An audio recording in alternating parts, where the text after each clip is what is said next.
उसके बाद मेरे मुसलमान बहन भाइयों, देखिए ईद का मौका है, ईद के मौके के ऊपर ये बात करना सबसे ज़्यादा ज़रूरी है। देखिए ये आपको भी बताएं, अगर ये हमारे बच्चे होते, अगर ये हमारी माएँ बहनें होती, क्या हम तड़प तड़प के रो रहे ना होते? क्या हम अपील नहीं कर रहे होते कि बॉयकॉट करो? क्या कर रहे हो मुसलमानों? आज आप देखें फ़लस्तीन के अंदर क्या हो रहा है, हमारे मुसलमान बहन भाइयों के साथ क्या हो रहा है, उनके साथ जुल्म ज़बर हो रहा है, हमारे मासूम बच्चों के खून बहाया जा रहा है, उनके सर काटे जा रहे हैं, उनसे रहने की जगह छीन ली गई है, उनके पास खाने पीने की अशिया मौजूद नहीं है। ये हमारे मुसलमान फ़लस्तीनी गज़ा के अंदर मुसलमान बहन भाइयों के साथ, हमारी माँ बहनों के साथ ये सलूक किया जा रहा है। वो उनको सोने की परमिशन नहीं है, वो ट्रक के अंदर सोते हैं कि पता नहीं उनकी ज़िंदगी का क्या पता है, उनकी ज़िंदगी का उनको कोई मालूमात नहीं है। ईद के मौके के ऊपर भी इस्राएली दरिंदों ने, इन यहूदियों ने, इस नेतन्याहू मुसलमानों के कातिल ने, इसने ईद के मौके के ऊपर भी, दोनों ईद के दिनों के ऊपर इस्राएली दरिंदों ने, इस्राएली फोर्सेस ने हमारे फ़लस्तीनी मुसलमान बहन भाइयों के ऊपर बमबारी की है, उनका खून बहाया। आप देखें ये किस हद तक जा रहे हैं कि ईद के मौके के ऊपर पूरे मुसलमान की कम्युनिटी, पूरे मुस्लिम उम्मा के अंदर ईद बनाई जाती है, लेकिन हमारे फ़लस्तीन गज़ा के मुसलमान बहन भाई कैसे ईद बनाएंगे? ना उनके पास कपड़े हैं, ना हम तो यहाँ नए कपड़े पहन के बैठे हुए, मैं भी, मेरे समेत हम नए कपड़े पहन के बैठे हुए, हम इस्राएली प्रोडक्ट्स का इस्तेमाल कर रहे हैं, मेरे समेत। मैं भी अपने आप को कसूरवार समझता हूँ कि हमें चाहिए, लेकिन मैं अपने अल्लाह को हाज़िर नाज़िर कहता हूँ कि मेरे अंदर ये खौफ आता है। एक बार की मैं स्टोरी बताता हूँ। देखिए ये ईमान है। देखिए मैंने, अब देखिए हम जब तक अल्लाफ़ नहीं उठाएंगे कि हमने बॉयकॉट करना है, आपसे बॉयकॉट नहीं होगा। आप पीछे से प्रोडक्ट्स इस्तेमाल करते हुए आ रहे हैं तो आपको आदत हो जाती है। आप एक बार बॉयकॉट करके देखें, ये बॉयकॉट एक अच्छा नतीजा आपको सामने लाएगा कि हमारे जो मुसलमान बहन भाइयों के ऊपर जुल्म ज़बर हो रहा है वो रुकेगा। देखिए मैं आपको एक स्टोरी बताता हूँ जो मेरे साथ हुआ है।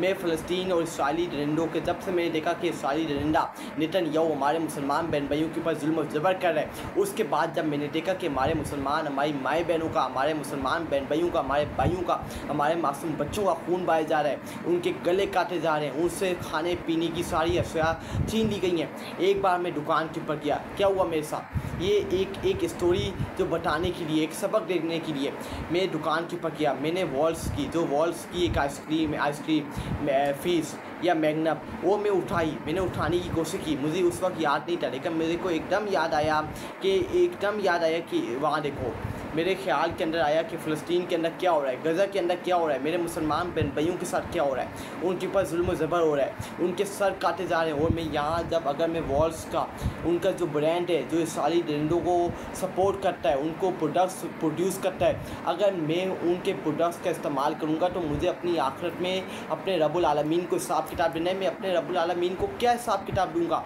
आप देखें, उसी वक्त मैंने कहा कि मैं ये प्रोडक्ट नहीं लूँगा। मेरे को उसी दिन खौफ आ गया और मैंने उसी वक्त वो प्रोडक्ट्स छोड़ दिया।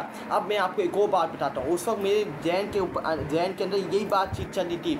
उस टाइम इस्राएली दरिंदे फ़लस्तीन के ऊपर जो उन्होंने हमला करना, उसकी जो रफ्तार थी वो तेज़ पकड़ी हुई थी। रोज़ाना की बुनियाद के ऊपर हमारे फ़लस्तीनी मुसलमान बहन भाइयों के ऊपर उनका कत्लेआम हो रहा था, उनको शहीद किया जाता। उस वक्त की मैं आपको 1 महीने ये पुरानी बात है जब ये मेरे साथ वाक़या पेश आया है। उसके बाद अब मैं जब भी दुकान के ऊपर जाता हूँ तो सबसे पहले मैं देखता हूँ, मुझे खाने पीने, मुझे आइसक्रीम भी बहुत शौक है। कभी कभी मुझसे ये गलती हो जाती है कि मैं आइसक्रीम खा लेता हूँ। मैं अपने ऊपर कॉम्प्रोमाइज़ नहीं कर पाता, सब्र नहीं रख पाता और मैं वॉल्स की आइसक्रीम खा लेता हूँ। लेकिन अब मैं जब भी जाता हूँ दुकान के ऊपर या मार्ट के ऊपर, अब मैं जब भी दुकान के ऊपर जाता हूँ या मार्ट के ऊपर जाता हूँ तो मैं सबसे पहले ये नोटिस करता हूँ, मुझे खाने पीने का शौक़ है। मैं टॉफ़ियाँ वगैरह खाता हूँ, आइसक्रीम वगैरह खाता हूँ, मुझे जूस पीने का शौक़ है। लेकिन जब मेरे ख्याल के अंदर ये आता है कि मेरे मुसलमान बहन भाइयों का वहाँ कत्लेआम हो रहा है, फ़लस्तीन के अंदर, गज़ा के अंदर मेरे मासूम माएँ बहनों का, मेरी मासूम बच्चों का, मेरे मासूम भाइयों का, मेरे मासूम नौजवानों का सर काटे जा रहे हैं, उनकी ज़िंदगियाँ अज़ाब बना दी गई हैं। तो मैं यहाँ अगर इस्राएली दरिंदों के प्रोडक्ट्स का इस्तेमाल करूँगा जो उनको सपोर्ट कर रहे हैं, जो उनको सप्लाई कर रहे हैं, तो फिर मैं अपनी आखिरत में अपने रब्बुल आलमीन को क्या हिसाब किताब दूँगा? मैं किस मुँह से अपने फ़लस्तीनी मुसलमान बहन भाइयों को फेस करूँगा? तो मैंने ये अपना अंदिया बनाया हुआ है कि मैंने इस्राएली प्रोडक्ट्स का जब तक बॉयकॉट करना है, जब तक मेरे मुसलमान, गज़ा के, फ़लस्तीन के मुसलमान बहन भाइयों के ऊपर जुल्म ज़बर नहीं रुकता, मैं जब तक मुझे बॉयकॉट करना है, मैंने इनके प्रोडक्ट्स का इस्तेमाल नहीं करना। और इंशाअल्लाह इसके ऊपर मैं कामयाब होऊंगा। मैं बाकियों को भी कहना चाहता हूँ, अपने मुसलमान बहन भाइयों को, कि प्लीज़ बॉयकॉट करें। बॉयकॉट से इनको सबक मिलेगा, बॉयकॉट से इनको पैगाम भेजेगा कि हम अपने मुसलमान बहन भाइयों के साथ खड़े हैं। तो जुल्म और ज़बर हमारे मुसलमान बहन भाइयों के साथ खड़े हो, इसको रोको। अगर नहीं रोकोगे तो हम बॉयकॉट जारी रखेंगे। 2 साल हो गए, इन्होंने पूरी प्लानिंग बनाई हुई है सारी रिंडो ने कि हमने मुसलमान गजा के और फ़लस्तीनी मुसलमान बहन भाइयों को ख़ात्मा करना है, इनको दवार के साथ लगाना है, इनको तबाह बर्बाद करना है। लेकिन हमने इनकी प्लानिंग के ऊपर इनको कामयाब नहीं होने देना, इनको हमने रोकना है, इनको हमने फुल स्टॉप लगाना है। और ये हमारी जिम्मेदारी है कि हमने अपने मुसलमान बहन भाइयों के लिए उनकी मदद करनी है। अगर आज हम अपनी अयाशी में लगे रहे, अगर आज हम उनकी मदद नहीं करेंगे तो फिर और कौन मदद करेगा? अल्लाह को नाज़िर कह के कहता हूँ कि मैं जब देखता हूँ कि हमसे अच्छे नॉन मुस्लिम उनके लिए आवाज़ बुलंद कर रहे हैं, उनके लिए जुलूस निकाल लें, उनके लिए सड़कों पे निकल लें, अपनी हुकूमतों के ऊपर प्रेशराइज कर रहे हैं कि इनको रोको, फुल स्टॉप लगाओ। लेकिन हम यहाँ बैठ के अपने अयाशी में लगे हुए, हम मैकडोनल्ड्स खा रहे हैं, हम KFC खा रहे हैं, हम मज़े से अयाशियाँ कर रहे हैं। जब मुझे इस बात का दुख होता है कि वहाँ हमारे मुसलमान बहन भाइयों का कत्लेआम हो रहा है और यहाँ मुसलमान अक्रॉस द वर्ल्ड हम मैकडोनल्ड्स खा रहे हैं, हम KFC खा रहे हैं, हम मज़े से अपनी ज़िंदगियाँ अयाशियों के अंदर गुजार रहे हैं, हम उनके प्रोडक्ट्स का इस्तेमाल कर रहे हैं। क्या आप इस पैसे को सही तरह इस्तेमाल करने नहीं आता? आज मैं देखता हूँ बहुत से जाहिल लोग हैं जो इस पैसे को गलत इस्तेमाल कर रहे हैं, गलत चीज़ों के अंदर इन्वेस्टमेंट कर रहे हैं, गलत चीज़ों के अंदर इसको लगा रहे हैं। आखिरत के अंदर ये पैसे आपको मरवाएंगे, इस दुनिया के अंदर आप इस पैसे से तबाह बर्बाद हो जाएंगे। इसके साथ साथ आपकी आखिरत, आपका दीन, आपका अल्लाह आपसे दूर होता जाएगा और आपकी आखिरत तबाह बर्बाद होती जाएगी अगर आप इस पैसे को गलत तरह इन्वेस्टमेंट करेंगे, गलत जगह लगाएंगे। मैं सब मुसलमान बहन भाइयों को कहना चाहता हूँ, प्लीज़ आगे आएँ, एक कदम आगे बढ़ें, एक कदम पीछे नहीं हटें। अपने मुसलमान बहन भाइयों का सोचें, उनके साथ क्या सलूक हो रहा है। मैं एक बात कहना चाहता हूँ, अगर आज ये हमारी माई बहनें होती, अगर आज ये हमारे बच्चे होते, अगर ये आज हमारे मासूम बच्चे होते और उनके साथ ये सलूक किया जाता, तो क्या हम यहाँ अपने मुंह के ऊपर ताले लगा के बैठे होते? क्या हम KFC मैकडोनल्ड्स के ऊपर बैठ के अयाशियों वाली ज़िंदगी गुजार रहे होते अगर ये आज हमारे साथ हुआ हो जाता? आप देखें, जब इंडिया ने हमारे ऊपर हमला किया था, क्या हमें डरता नहीं डरता? क्योंकि हमारे पास न्यूक्लियर पावर थी।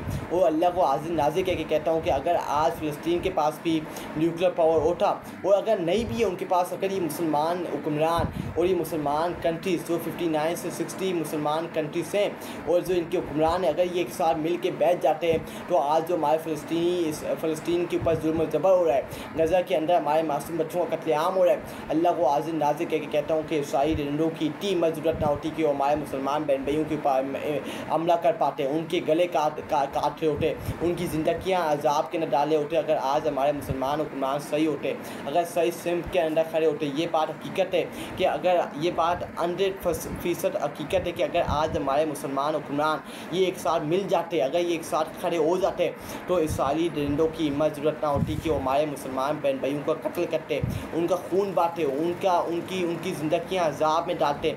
इनकी हिम्मत ज़रूरत नहीं होती। लेकिन ये मुसलमान हुक्मरानों ने, इन मुसलमानों ने इनको हिम्मत ज़रूरत दी है, इनको हिम्मत ज़रूरत पैदा करने की हिम्मत दी है कि जाओ हमारे मुसलमान बहन भाइयों को कत्लेआम करो। हम मुँह के ऊपर ताले लगा के चुप करके बैठेंगे और उनका कत्लेआम खुशियों से देखेंगे, इंजॉयमेंट से देखेंगे और हम यहाँ अपनी मस्त लगना से ज़िंदगी गुजारेंगे। ये हकीकत हो गई है। आज हम कहाँ खड़े हैं? आज हमें अपने गिरबानों में झांक के देखना पड़ेगा कि आज हमारा ईमान, वो तो इस दुनिया से जा रहे हैं, वो जन्नत के अंदर सीधा उनका रास्ता है और इस दुनिया से अच्छी दुनिया जन्नत के अंदर आपको मिलेगी। ये दुनिया एक दिन, ये दुनिया का इख्तिताम होना है। इस दुनिया के अंदर किसी ने नहीं रहना। ये जो ऊपर बैठे हुए हैं, अपनी कुर्सियाँ बचा के बैठे हुए हैं, पैसों की पूजा कर रहे हैं, पैसों की खातिर अपने फ़लस्तीनी मुसलमानों का सौदा कर लिया, अपने मुसलमान बहन भाइयों का सौदा कर लिया है।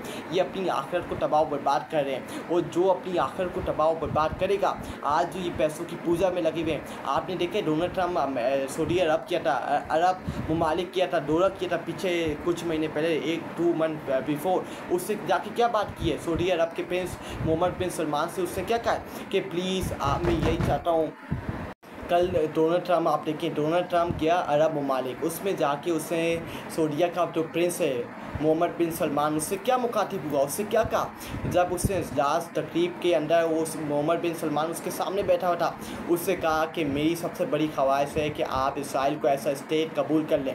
और मैं आपको ये बात मैंने पहले भी कही है, रमज़ान मुबारक के बरकत वाले महीने के अंदर भी ये बात कही है। ये बात मैंने रमज़ान के बरकत वाले महीने के अंदर ये बात मैंने डिस्क्लोज़ कर दी थी, खोल दी थी, सबके सामने रख दी थी कि ये ऐसा स्टेट इसराइल को कबूल करने जा रहे हैं। अरब के ममालिक और पाकिस्तान स्टेट भी फ़लस्तीन को ऐसा रियासत कबूल करने जा रही है। ये मैंने रमज़ान और मुबारक के बरकत वाले महीने के अंदर ये बात कर दी थी, आप जाके मेरी वीडियो देख लें। और जब ये डोनाल्ड ट्रम्प अरब ममालिक की कंट्रीज़ के अंदर किया था, आपने देखा था ये वीडियो सबसे पहले सर्कुलेट हुई थी पूरी दुनिया के अंदर कि सऊदीया का जो प्रिंस है मोहम्मद बिन सलमान वो सामने बैठा हुआ था, और डोनाल्ड ट्रम्प उसके सामने खड़े होकर कह रहा था कि मेरी सबसे बड़ी ख्वाहिश है, मेरी सबसे बड़ी उम्मीद है कि आप जल्द से जल्द इसराइल को ऐसा स्टेट, इसराइल को ऐसा मुल्क कबूल करें। और ये मैंने आपको खबर डिस्क्लोज़ कर दी है रमज़ान उल मुबारक के बरकत वाले महीने के अंदर कि पाकिस्तान समेत अरब ममालिक के हुक्मरान इसराइल को ऐसा स्टेट कबूल करने जा रहे हैं। ये बस सब्र कर रहे हैं कि ये मामला थोड़ा सा जो गर्म हुआ है, ये मामला थोड़ा सा ठंडा हो।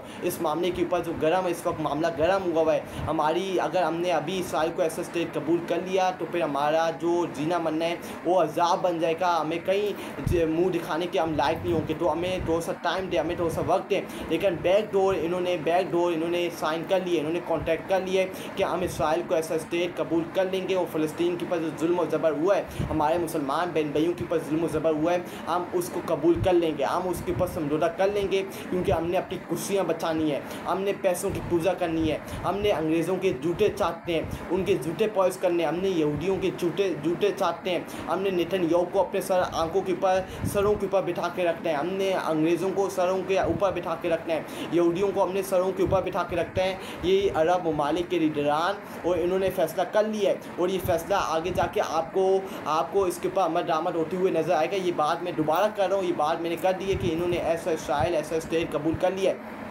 आप देखें डोनाल्ड ट्रम्प अरब ममालिक क्या डोनाल्ड ट्रम्प जब अरब ममालिक के अंदर गया, क्या इनकी हिम्मत ज़रूरत हुई कि ये डोनाल्ड ट्रम्प को कहें सऊदीया का जो प्रिंस है, जब ये आप ये बात नोटिस करें कि ये जो डोनाल्ड ट्रम्प जब अरब ममालिक के अंदर क्या सऊदीया का जो प्रिंस है मोहम्मद बिन सलमान, इसकी हिम्मत ज़रूरत हुई कि ये डोनाल्ड ट्रम्प को कह पाए कि फ़लस्तीन के ऊपर जो जुल्म और ज़बर जारी है इसको रोका जाए, इसको फुल स्टॉप लगाया जाए। क्या सऊदीया का प्रिंस मोहम्मद बिन सलमान ने ये बात की?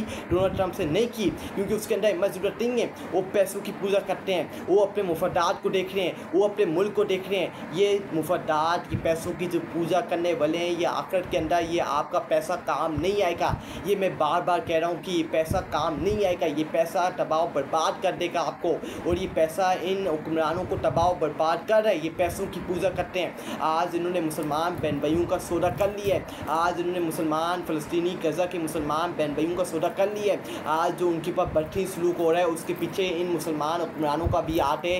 जितना आज नेतन्याहू इनसे बढ़ के मुसलमान हुक्मरानों का हाथ है, मुसलमानों का हाथ है इस नेतन्याहू से बढ़ के। मैं नेतन्याहू को सारी उसके ऊपर जिम्मेदारी नहीं डालता, उससे बढ़ के इनका हाथ है। ये कर सकते थे, ये मीटिंग बुला सकते थे, ये OIC के इजलास बुला सकते थे, ये यूनाइटेड स्टेट के सबसे बड़े फोरम पे जाके ये मुकदमा उठा सकते थे, ये धमकियाँ लगा सकते थे। ये धमकियाँ लगाने की बात थी पे देखते कि फ़लस्तीन और गज़ा के अंदर कैसे जंग रुकती, कैसे मुसलमान बहन भाइयों का जो कत्लेआम होता, हमारी माई बहनों का कत्लेआम खुलेआम होता, मासूम बच्चों के गले काटे जाते, वो कैसे रुकता पूरी दुनिया देखती। अगर ये एक साथ मिल जाते, एक साथ ये इजलास बुलाते, OIC के इजलास बुलाते, यूनाइटेड स्टेट के फोरम पे जाते, अगर ये जंग ना रुकती तो मेरा नाम आप बदल देते। लेकिन इन्होंने अपने मुफादात को देखा, इन्होंने अपनी कुर्सियाँ बचाने की कोशिश की, इन्होंने अंग्रेज़ों के जूते पॉलिश के, उनके जूते चाटे, इन्होंने चेरी ब्लॉसम बने, ये मीर जाफ़र बने, और इनकी आखिर इन्होंने अपने पैसों की पूजा करके इन्होंने अपनी आखिरत को तबाह बर्बाद कर दिया। ये मेरी आप बात लिख ले लें, जिन्होंने मुसलमान बहन भाइयों का फ़लस्तीनी गज़ा मुसलमान बहन भाइयों का सौदा किया है, उनकी आखिरत अल्लाह ताला तबाह बर्बाद करेगा, अल्लाह ताला उनको ज़लील रुस्वा करेगा। उनकी आखिरत के अंदर कुछ भी नहीं है, ये किसी को मुँह दिखाने के लायक नहीं होंगे। आज जो ये पैसों की पूजा कर रहे हैं, इनको पैसा, ये मैंने शुरू में बिकाई हुई, मैं दोबारा कह रहा हूँ कि ये पैसों की जो पूजा करने वाले हैं, ये अपनी आखिरत को, ये अपना सब कुछ तबाह बर्बाद कर रहे हैं, और ये अपना सब कुछ मरवा देंगे और इनके पास कुछ ही बचेगा। ये मेरी बात आप लिख देख के लेने। आज जो फ़लस्तीन के अंदर जुल्म ज़बर हो रहा है वो जो इस दुनिया से चले जाएंगे, वो लाखों की तादाद के अंदर हमारे मुसलमान बहन भाई, हमारी माई बहनें, हमारे मासूम बच्चे, हमारे भाई, हमारे नौजवान इस दुनिया से रुखसत हो गए हैं। उनके पास जो जुल्म ज़बर होना था वो हो गया, उनके पास जो बम गिराए जाने थे वो गिरा दिए गए। इसराइल इसके ऊपर कब्जा कर लेगा, लेकिन फिर क्या होगा आखिरत के अंदर? जो मुसलमान हुक्मरान मुँह के ऊपर ताले लगा के बैठे रहे, क़यामत होगी, डे ऑफ जजमेंट होगी, अल्लाह ताला होंगे, मेरे रब्बुल आलमीन होगा, और हिसाब किताब की किताबें टेबल के ऊपर मौजूद होंगी। और फ़लस्तीन के मासूम बच्चे जो चीखते रहे, हमारी माएँ बहनें चीखती रही, हमारे भाई, हमारे नौजवान चीखते रहे, वो खड़े होंगे और ये हुक्मरान खड़े होंगे, मुसलमान हुक्मरान खड़े होंगे, और इनका हिसाब किताब लिया जाएगा जो मुँह के ऊपर ताले लगा के बैठे रहे, लेकिन इन्होंने मुसलमान बहन भाइयों के लिए कुछ ही किया। और वो हुक्मरान होंगे मुसलमान के जो खड़े रहे अपने मुसलमान बहन भाइयों के लिए, उन्होंने अपनी जानें कुर्बान कर दी, अपना माल, अपना दौलत, सब कुछ इनके ऊपर कुर्बान कर दिया, अपनी ज़िंदगी की भी परवाह नहीं की, अपनी आखिरत की भी परवाह नहीं की, लेकर सब कुछ इनके ऊपर कुर्बान कर दिया और अपनी जान पेश कर दी। अगर आप देखें बहुत से रहनुमा आज आप देखें इमरान खान उठा तो आज ये फ़लस्तीन और गज़ा के पास जो जुल्म ज़बर हो रहा है वो कभी ना उठा। आज जो इनके पास जुल्म ज़बर हो रहा है वो रुक जाता है। ये ईद का मौका है, मैं आपको कहना चाहता हूँ प्लीज़ बॉयकॉट करें, एक पैगाम भेजें कि हम अपने फ़लस्तीनी मुसलमान बहन भाइयों के साथ खड़े हैं। इसराइली दरिंदों को पता चलना चाहिए कि ये मुसलमान अपने मुसलमान बहन भाइयों के साथ खड़े हैं और इनके साथ जारी यकजहती के लिए यार कदम के ऊपर खड़े रहेंगे, कभी इनका सुलह नहीं करेंगे। अगर हम बॉयकॉट, अगर हम वहाँ जाके जात नहीं कर सकते, मुकाबला नहीं कर सकते, जंग नहीं लड़ने जा सकते, तो फिर हम बॉयकॉट कर सकते हैं। अल्लाह ताला ने आपको पैसा दिया, इसको सही तरह इन्वेस्टमेंट करें, क्योंकि ये पैसा आपको तबाह बर्बाद कर देगा अगर आपने इसको सही तरह इन्वेस्टमेंट नहीं किया, ये सही तरह नहीं लगाया। ये ईद का मौका था, मैंने आपको बताना था, आपकी ज़िंदगी है, आपको आखिर में अपना हिसाब किताब देना है, मैंने अपना हिसाब किताब देना है, लेकिन मैंने आपको एक इन्वेस्टमेंट, आपको एक तजवीज़ दी है। अगर आपने उसको मानना है तो मानना है, आपकी ज़िंदगी के अंदर भी बैठी आएगी। अब